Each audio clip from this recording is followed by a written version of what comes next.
आज पनि यो भुटेको त भइहाल्यो हैन। आज यो टक्क यो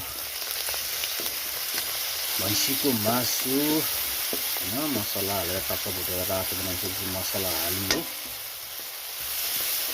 त्यसपछि यो यसमा चाहिँ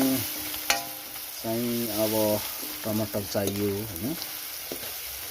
अब मरमसला त लगभग सबै किनेर हालियो। हामी खासै बजारको मसला चाहिँ प्रयोग गर्दैन। यसै घरमै भएको अदुवा लसुन प्याज अनि तेजपत्ता यी चिजहरू मिसाएर धनियाँहरू हालेर टक्क बनाइन्छ लोकल स्टाइलमा।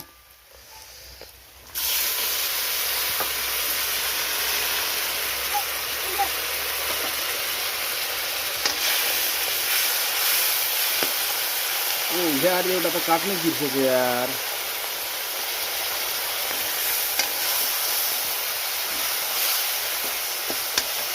हल्का रमाइलो भइराखेको अवस्थामा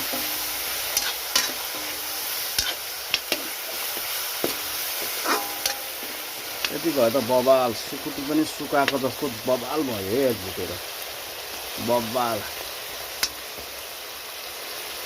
भैँसीको सुकुटी।